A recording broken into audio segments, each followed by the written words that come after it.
Masih bersama kami di iNews Today, masih dari iNews Center Jakarta, pemirsa dan analista kita kemarin punya hajatan yang cukup besar. Betul. Ya kan, kita punya anggota legislatif yang baru. Ini pemirsa, pelantikan anggota MPR, DPR dan DPD terpilih dari hasil pemilu 2024 telah selesai dilakukan. Iya, ini ada 732 anggota legislatif wakil rakyat periode 2024-2029 yang sudah diambil sumpahnya. Memenuhi kewajiban saya akan memenuhi kewajiban saya sebagai anggota Dewan Perwakilan Rakyat. Sebanyak 732 anggota MPR RI telah dilantik di Gedung Nusantara DPR RI Jakarta.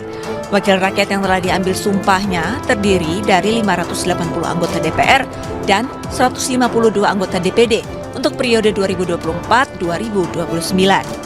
Pelantikan anggota DPR, DPD, dan MPR dihadiri Presiden Republik Indonesia Joko Widodo dan sejumlah tokoh negara lainnya. Dari ratusan anggota yang dilantik, terdapat anggota DPR tertua, yakni Zulfikar Ahmad berusia 78 tahun, berasal dari Partai Demokrat. Sementara anggota DPR termuda dari fraksi Partai Gerindra, yaitu Anissa M.A. Mahesa berusia 23 tahun, yang merupakan putri mantan Wakil Ketua Komisi 3 DPR Desmond J.J. Mahesa. Sebagai generasi muda, kita harus mewakili isu-isu yang relevan untuk generasi kita. Kalau aku yang ingin aku gaungkan, pertama adalah akses pendidikan yang merata. Karena setiap aku turun ke dapil, itu mereka banyak sekali menyuarakan tentang UKT yang mahal. Bagaimana cara mendapatkan beasiswa? Tentunya dengan menggaungkan isu-isu tersebut, kita harus mengadakan sosialisasi, harus mengadakan edukasi. Setelah edukasi, kita harus mengadakan pengawasan. Partai politik yang mendapat kursi di DPR RI pada periode ini adalah PDIP, Golkar, Gerindra, PKB, Nasdem, PKS, PAN, dan Partai Demokrat. Tim Liputan iNews melaporkan. Ya pemirsa, para anggota legislatif kemarin pagi sudah disumpah dan dilanjutkan untuk sidang pemilihan Ketua DPD RI 2024-2029 pada kemarin malam. Namun sayangnya ini diwarnai ketegangan. Ya, baru hari pertama ya. Hari pertama udah tegang-tegang. Betul, berbeda dengan DPD RI, anggota DPR RI sepakat untuk mengangkat Puan Maharani kembali menjabat sebagai ketua untuk masa jabatan 5 tahun ke depan. Anggota jangan di podium pimpinan.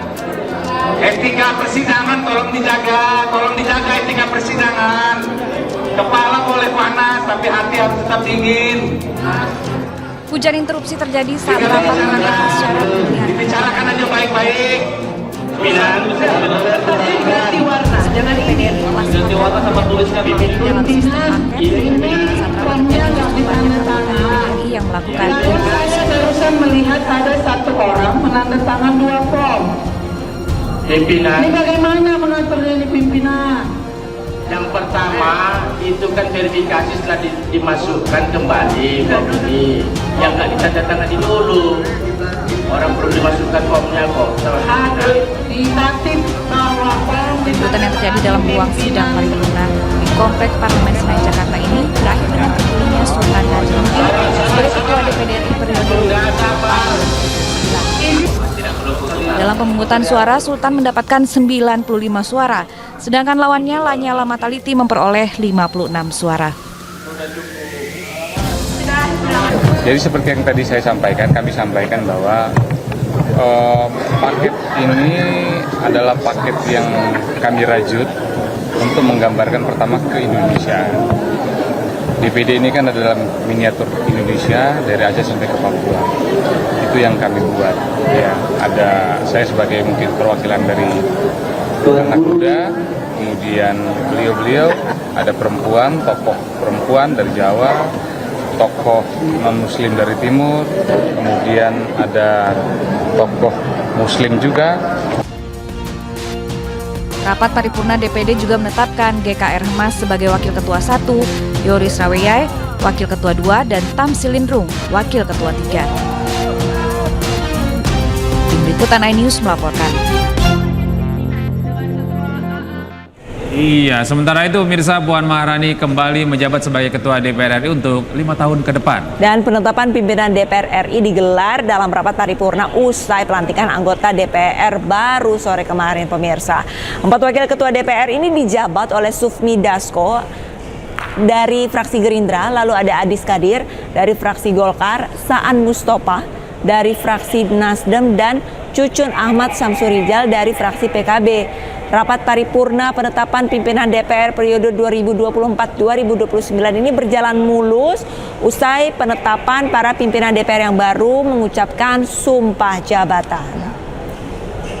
Membangun merupakan kerja bersama diri anggota DPR RI yang dapat menjaga kehormatan dan marwah lembaga DPR RI.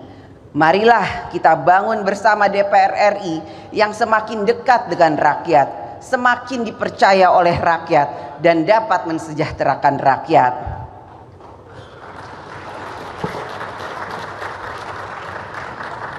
Pada kesempatan ini, atas nama seluruh anggota DPR RI, kami juga mengundang partisipasi dari seluruh komponen masyarakat, media massa, pers, kaum intelektual, akademisi, mahasiswa, LSM, ormas, dan lain sebagainya untuk ikut memberikan masukan, pandangan, dan kritik terhadap berbagai kebijakan negara yang akan diambil.